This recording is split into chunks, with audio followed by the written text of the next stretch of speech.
We are here with Amanda Arnberg and Jeffrey Smith, and we are at the Mile Markers Farm, right? Mile Marker 63 Farm. Oh, didn't have that right. Thank you.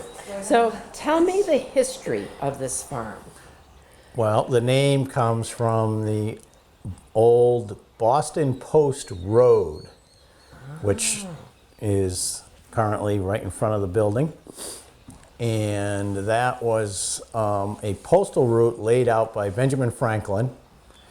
And the postal rates were based on miles from Boston. So those series of tombstone-styled markers are set along the route every mile, and we happen to be at mile marker 63. It's right across the street. So there is a marker there. There is a marker there, yes. Yes. We have transitioned the property back to a farm. Previously for, what are we at, almost 70 years? 60 some odd years? It was a 9-hole golf course. No. It was. And before that, it was a melon farm. So at the end of 2019, we kind of had a wacky idea and said, we're going to close the golf course and go back to our roots. We're going to start farming again. And that's what we've done. Organic. Yeah. Yes. It sounds like it's a family venture. Is that true? Yes. Yes. You and your dad and mom. Do we have other people, or is it the three of you? It's Or the that- three of us. And what do you grow? So we are doing organic vegetables. So all of your staples, from salad greens, kale, to your standard summer squashes, winter squashes. We grow a great garlic bulb. Oh, And 2 years ago, we actually tried loofah.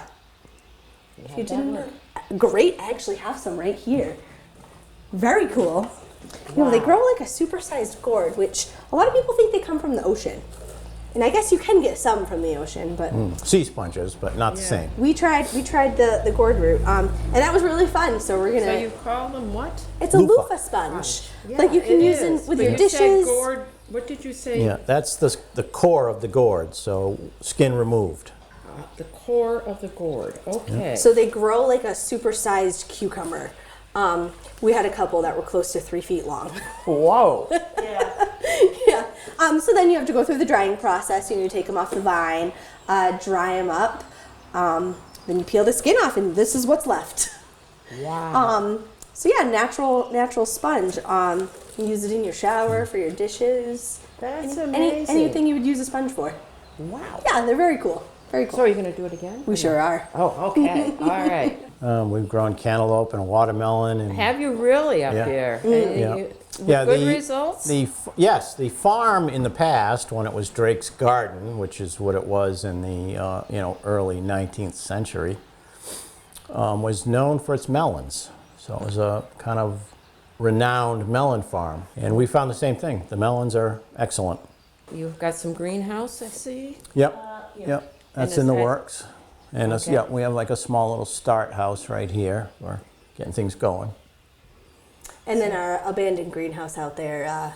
Yep, that's a work in progress. Yeah, the wind got us and tore the Currently needs a cover. Oh, top wow. off of that a couple of years ago. So Wow. that's just been sitting out there for now. We'll get a cover back on it. And then you sell in here. Yep. Yeah. Yep. This building itself actually has a really cool history. Yep. It This- came from the other side of the hill down here. It was actually the top floor to a soap factory. Yeah, typical New England, you don't throw anything away, so take the top half of the building off, drag it up the road, and use it as your farm stand. I love it. I love it. So when it was a golf course back in the 60s and 70s, this was like the pro shop. They would Well, come this was the and- driving range building. Right. Because they had a driving range in this area right in front of us in the foreground here.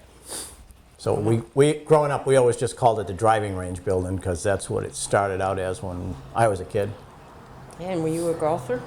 Oh, yeah. Oh, yeah. Not very good, but Not yeah. I. Another frustrated golfer.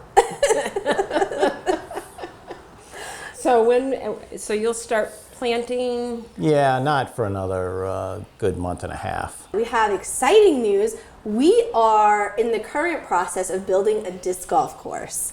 We're adding an 18-hole disc golf course to the property, designed by a couple pros, Simon Lazat and Casey White. They've been out a handful of times. So just in the works there. Hopefully sometime this summer that will open. So that's also very exciting. It's a destination. farm. Yeah. Get some organic vegetables and Yeah. play a little Disc disc golf and This past relax. winter, we transformed the farm stand here to a winter wonderland. We did what we called a little light walk. We had our trellis, lights and decorations, a little campfire on Friday and Saturday nights, so people could come out, shop. We had local vendors, candles, fudge from the apple orchard, a local potter. Stern, I'm not sure if you've gone to Charlton yet, but Stearns' jerky was in here. So that was really fun to have people come and, shop for the season, visit us at the campfire, walk the lights. And, our hope there is to kind of just keep expanding that every holiday season. Oh, so tack nice. on to the- Yeah, well, you've got a lot of good ideas. I mean, all of you. You sound like you're going forward in many different directions. It's been fun. It sounds it. What did you do before this? Yeah, I know. well, Justine and I ran the golf course for 30 years. And before that, my parents ran it for 25. So I've got 55 years in the golf course. So you're just making it a different kind So of yeah, golf. I'm branching out. That You're got branching boring, there. so yeah, it's time to do something else. Well, it's become very popular, so I bet it'd be great in this area. Because I think you get summer people coming and Yep. everything else. We're hoping. I bet it does. Well, thank you very much. Thank you.